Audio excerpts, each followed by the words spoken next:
So, you want to make a dragon? Well, who wouldn't? I want to make a dragon, so that's what I'm going to do. What? What do you mean you need to be a scientist to do something like that? What's science ever done for us other than industrialization, modern medicine, the computer that I'm using right now? All I need is the power of computer graphics. And by the way, don't expect this to be a full tutorial. The truth is, I want to get this video out a lot sooner. However, a lot has happened and a lot of the footage that I had originally recorded, I can't find anymore. However, there is a very important announcement I want to make by the end, so stay tuned for that. So, I'll do my best to tell you all the problems and roadblocks I ran into, and give you the best piece of advice so that you can overcome them in the same way I did.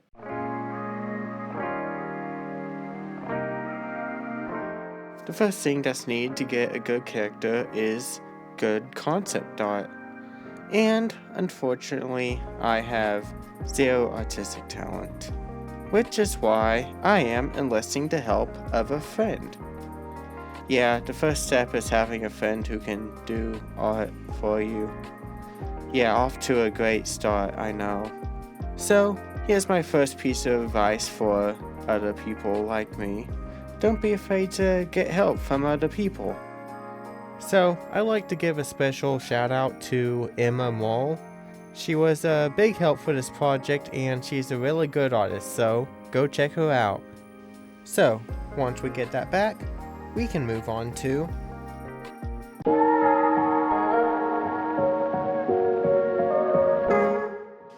sculpting is probably my favorite part of the process. It's the part where you can really start to see your ideas come together. Every part of the 3D pipeline requires some mix of technical and creative skill.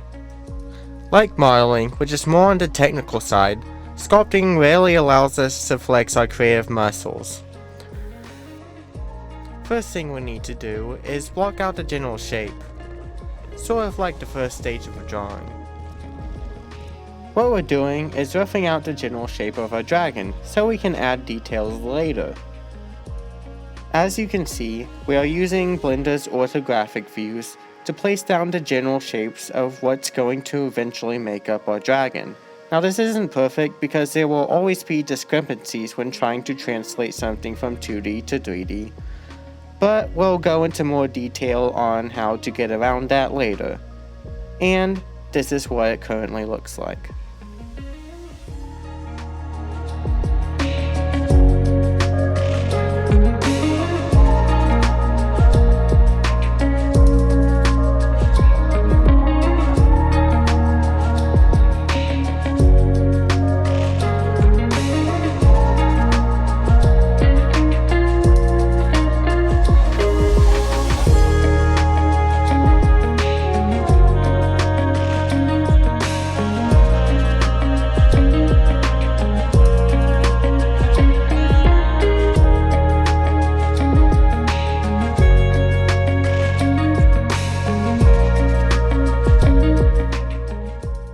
After that, I would begin sculpting the head.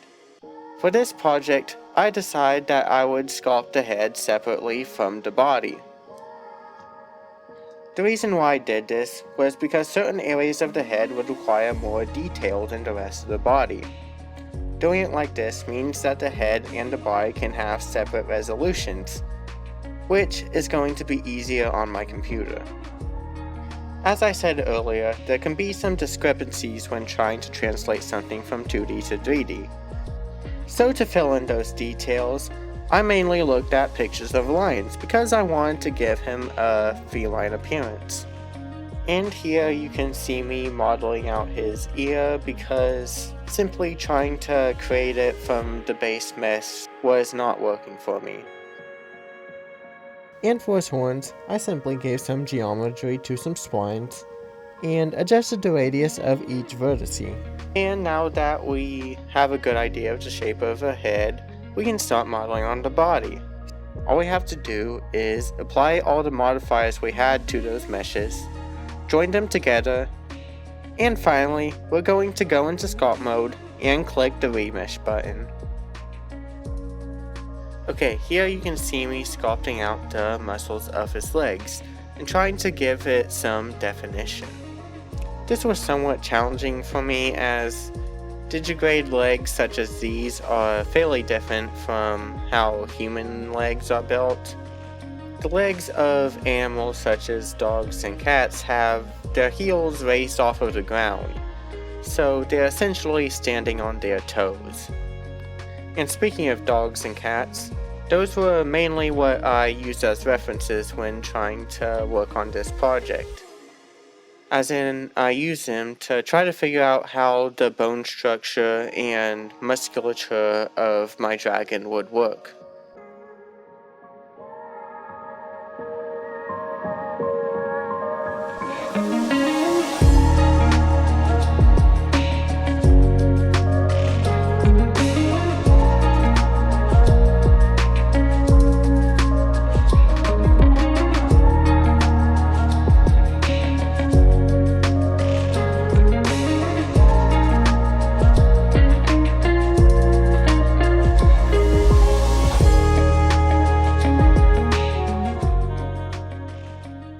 And here you can see me working on his belly. For this part, all I did was use the clay brush tool to build up those bumps on his belly, and then I scraped at it with the scrape brush until I got those nice sharp edges. And to make sure they are extra sharp, I would first go over them with a knife brush before smoothing them out and finally pinching them together. I made sure to inflate out his toes a bit to make them look more like paws, and to help figure out how to make the bone structure of his wings feel more natural, I actually used the Blender's annotations tool to draw out where I wanted his bones to be.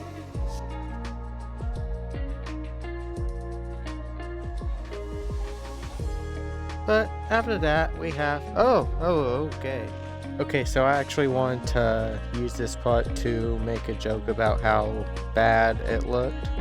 But looking back on this, I don't think it's that ugly of a model. Like, sure, it is wrinkly in places. You can clearly see it, especially around the ear, where there isn't a high enough polygon count to really support those edges without some kind of wrinkling appearing. But it's really not that big of a deal because in the next part we're just going to find a way to fix that using good edge flow anyway. So let's move on to that.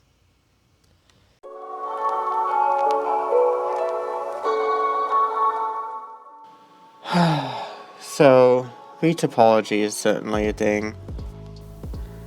Okay, to stay on schedule, I need to have a lower poly version of this model. While sculpting requires a higher number of polygons to get more detail out of it, I needed something with much less polygons that could be used for animation. This can also help us in a few other ways. Remember those crinkly edges I was talking about earlier? This way, we can construct our model so that the edges actually help us. We're going to build it so that the edges of our polygons actually follow the sharp parts of our base model. So basically what we need to do is completely reconstruct the model from scratch.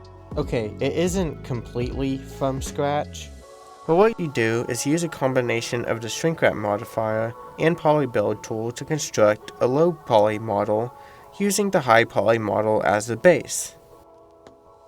To get more detailed, we're going to add a polygon, and then we're going to turn on the snapping tool so we can snap its vertices to our mesh. So now we're going to add a shrink wrap modifier and set our head as the target. So now we are using the dragon's head as the base to construct a low poly model. And from there, all we have to do is use the poly build tool to build out the rest of our mesh. And the way this works is actually rather simple. all you have to do is click on the edge to extrude it out. Or you can control click to create a polygon from a single vertex. And as I build this out, I am trying to build it so that the edges of our polygon follow the edges of our model. Because doing it like this means that our edge flow can support those edges much better without getting any wrinkling. And that's really all I have to say for this part, so I'm just going to let it play out.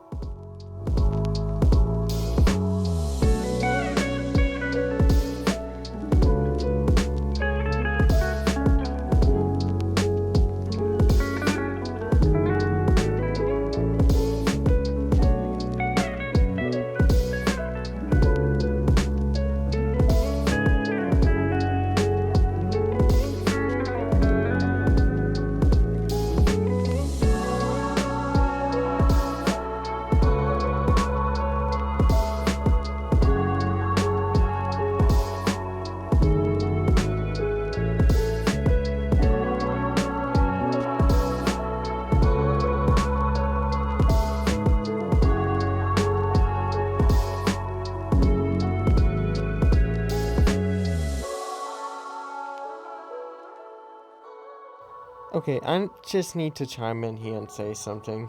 Right here you can see me adding holding edges to his belly. This was a mistake. This created some bad deformations when I would later go on and try to animate him, so I would ultimately remove these later down the line. So do not do what I did here.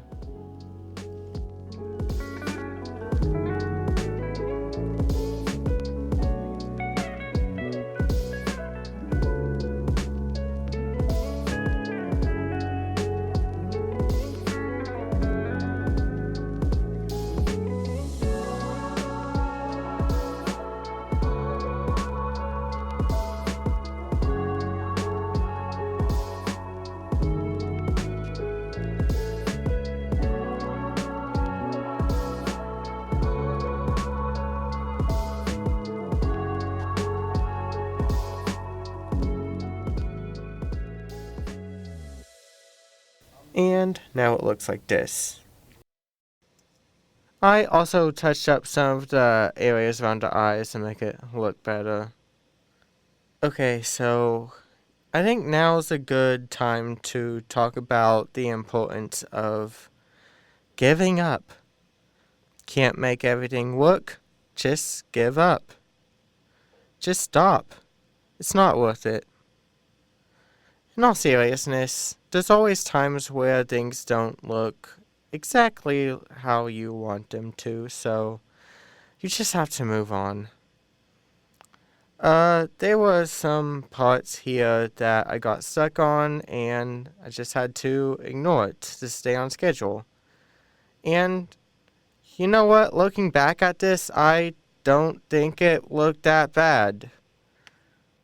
So I think I was just getting stuck on nothing. So anyway, let's go back to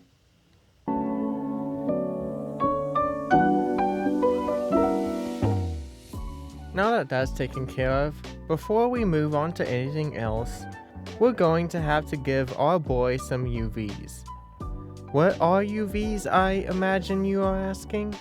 Well, UV mapping is the process that Blender uses to project a 3D model onto a 2D surface.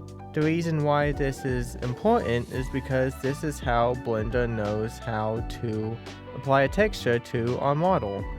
A more simplified explanation I've heard is to imagine it like the candy wrapper shown here.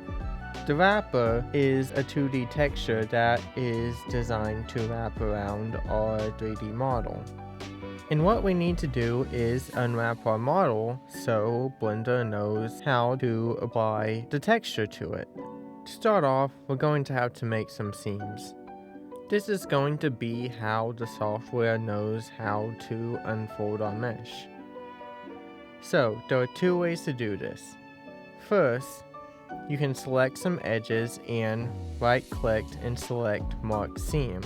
The second and more convenient way is to Control-Alt-Click on some of the edges and then go down to the little box at the bottom corner and change the edge tag to Tag Seam.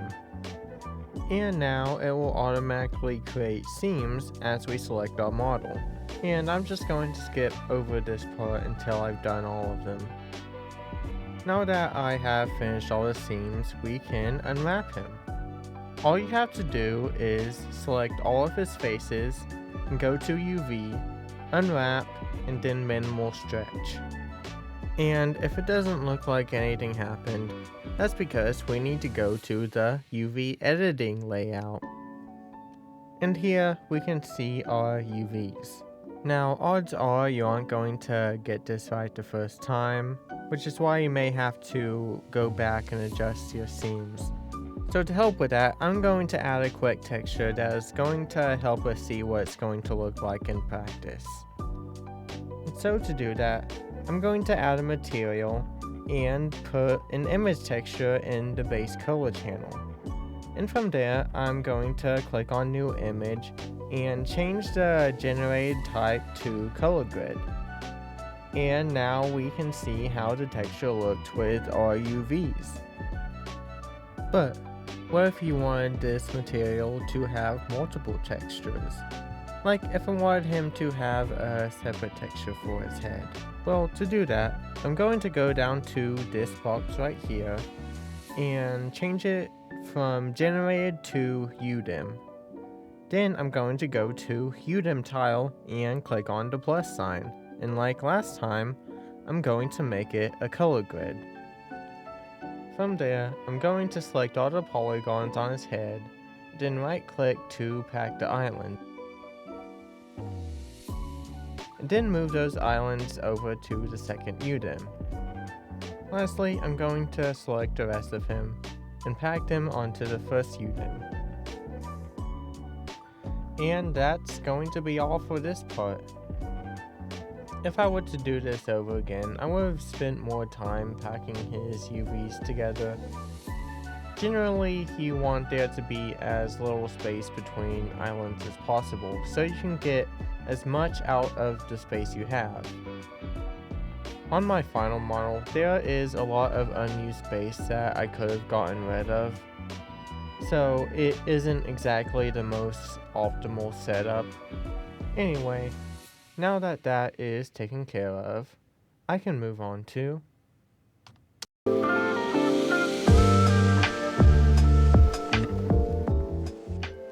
Now that that's taken care of, we can go back to more sculpting, now done in ZBrush. You see, my computer kept crashing, so I was forced to work on the project on my school computers, which only has ZBrush. But the good thing about ZBrush is that it is a dedicated software created specifically for sculpting. The bad thing is that it looks like this. You know, someone told me that ZBrush's UI looks like that one guy who has a messy room, but defends it because he knows where everything is. And I guess that's true for every software, but it's especially true for ZBrush. Okay, I can't really give a full tutorial. The truth is, because I had to work on a different computer, I couldn't record the footage as I was working on it. So, all the footage you'll be seeing from here on out will be stuff I created specifically for this video. However, there were some lessons that I learned about ZBrush while working on this project, so I think it would be useful to share some of it with you. The first thing I need to talk about is polygroups. Polygroups can be useful because we can use this to mask out specific parts of our mesh whenever we feel like it, and make some pieces of our mesh invisible. So to make a polygroup, we're going to hold Control to paint a mask on our mesh. And we're going to want to make sure that this button under Rotate is selected. And then we're going to go down to the Polygroups tab and click on Group Masked. And by Control-Shift clicking on a poly group, we can make it so that only that poly group is visible. Or if we just want to mask out that one poly group, we can go into Move mode and Control-Shift click on that poly group. And for some reason, this is the only way to do it. Why they made it so you have to be in Move mode, I don't know. But this can be helpful for us, because let's say if I only want to work on this leg, I can mask it out and create a poly group from that mask. In that way, we can just single out his leg, and I don't have to worry about the rest of his body getting in the way. Next up, I would like to talk about stencils. Stencils were super helpful when trying to sculpt his scales. And there are plenty of these that you can find around the internet. So I downloaded a scale alpha and imported it into my ZBrush file. Now you just have to open the alpha tab, which is at the top of the window, and go down to transfer and click on make ST. And now your alpha is turned into a stencil. And you can move it around by pressing on the spacebar. And this way you can use our stencil to sculpt out scales on various parts of his body. And now I would like to talk about layers. Like Photoshop, ZBrush actually has layers, something that Blender doesn't have. Which is good for us, because that means we can use a non-destructive workflow. Meaning that if at any point there's something we don't like, we can just go back and change it later. So you just go down to the layers menu and click on this button right here, so you can add a layer. And so long as that layer is recording, we can sculpt on that layer and only that layer. And so if at any point in the future I decide I didn't like this, I could just turn this layer off. Or if I decide that the scales were too strong, I could make them more subtle by adjusting this slider. But what if I just want to erase part of this layer? Well, that's where this next part comes in. In ZBrush, you can actually erase details by using the Morph Target tool. So we're going to turn off that layer I just created and go down to the Morph Target menu. And we're going to click on Save Empty. Now I'm going to go back to that layer and select the Morph Target brush. So now by painting on that layer, we are able to erase some of his scales. Now most of the things I have been saying have been fairly basic ZBrush stuff. But for my last piece of advice, we're going to get a bit more advanced. You see, I struggled a bit with trying to get his scales to actually follow the curve of his belly, and just using a normal stencil wasn't enough. So the method that I came up with to deal with this was the Mask by Alpha tool. This tool uses the model's UVs to apply a mask to the entire thing. So to get this to work, I had to mess with his UVs. So ZBrush unwraps its models based on its polygroups. So what I needed to do was create a polygroup along his belly. And then I went into the UV map menu and clicked on unwrap. Now it looks like nothing happened here, but that's just because we need to flatten out our model. So we need to go up to the Z plugin menu found at the top of the window and scroll all the way down to UV master. And here we are going to flatten our model and make sure to single out the polygroup for his belly. And we're going to sculpt on this UV map until our edges are straightened out.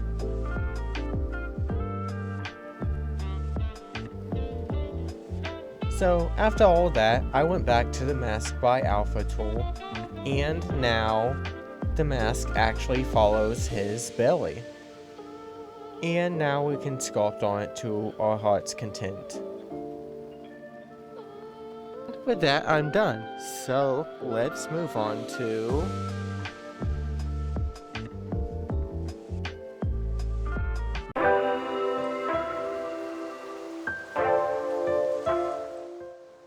okay, now that we're done with that, we need to figure out how to transfer our details from our high poly model onto our retopologized model.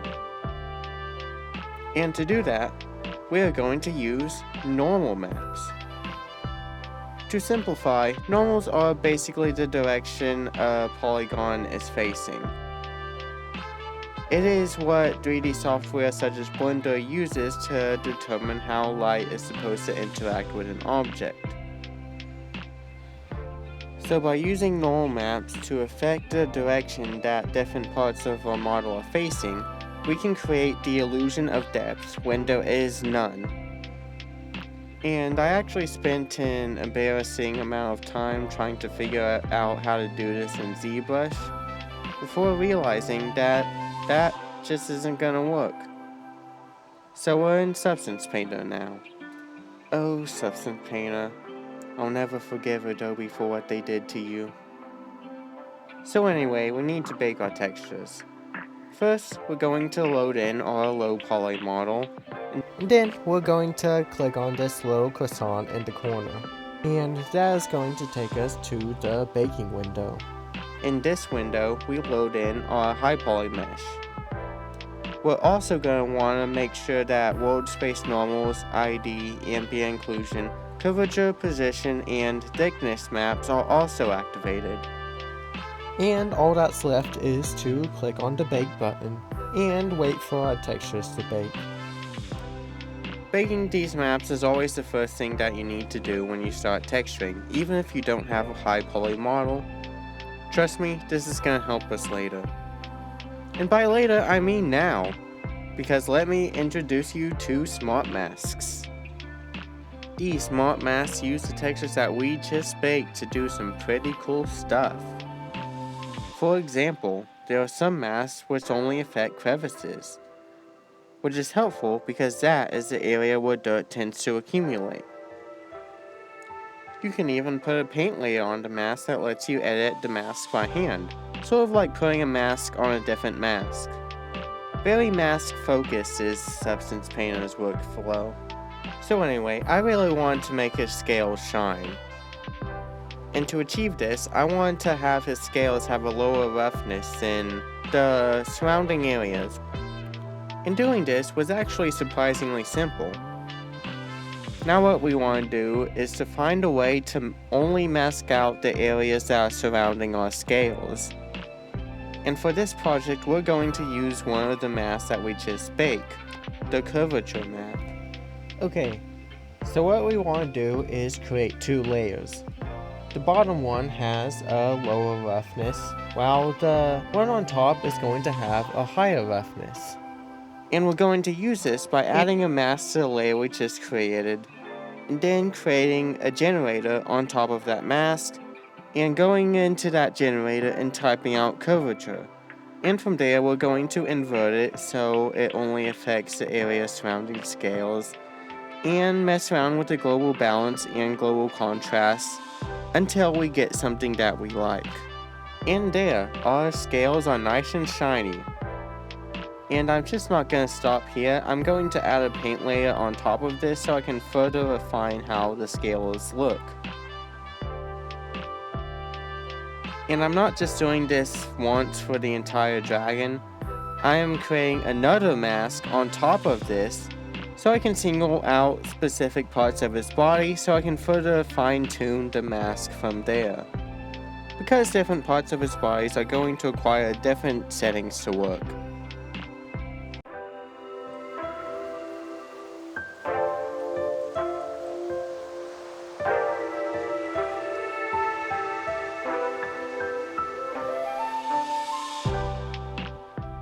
And from there, I'm just going to go in and shade different parts of his body so he's not just the same shade of red all over. And you may have noticed I haven't done anything with his eyes yet. That's mainly because I later went on to create his eyes using texture nodes in Blender. And for that, I followed a specific tutorial, so if you want to learn how to do that, I'll put up the video right here. And that's really all there is to it. So, see you for the next part.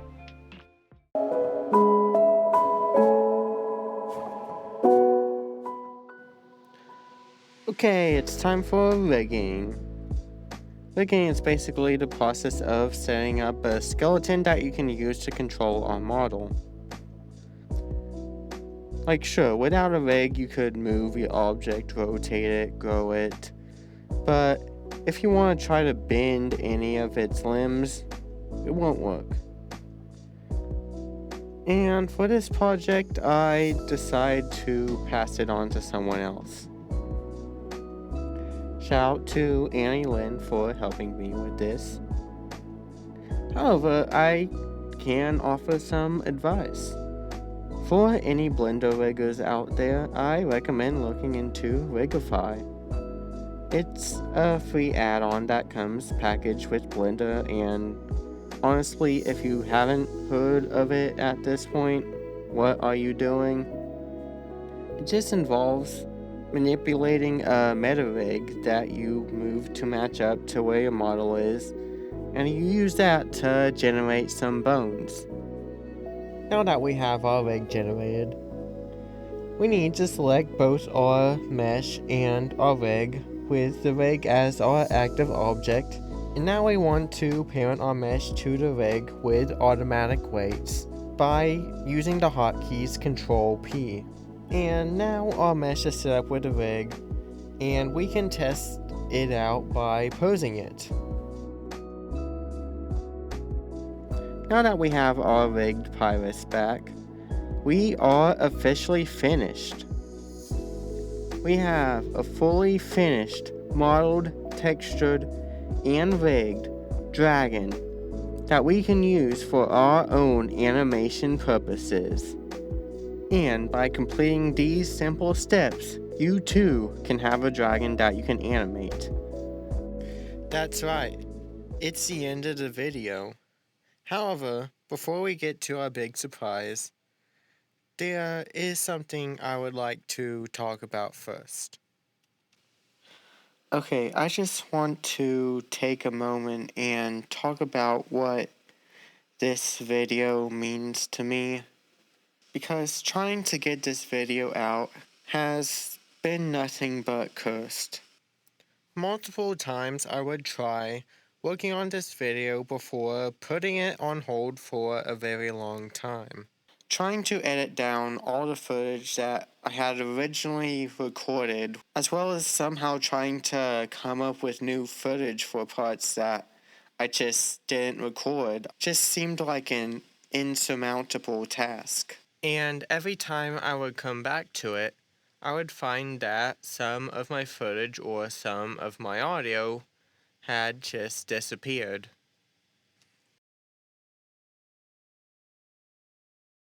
And when I decided to once again download my footage off of my YouTube channel, I would discover that somehow 2 years had passed since I first began this project. And it kind of made me realize that I had lost track of why I wanted to work on this in the first place. When I first started working on this project, I simply just wanted to make something that was fun and could inspire other people in the way that other works have inspired me. However, since finishing it, my priorities have changed. If there is anything that I have learned from talking with other professional artists, it is that you want to pick one area and only focus on getting good at that one thing.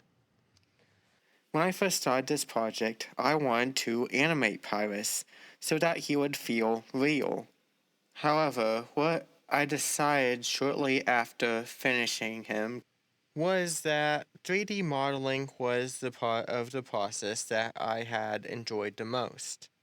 That was the thing that I wanted to focus all my effort into getting good at. However, to focus all my effort into one thing would mean that this project would have to die.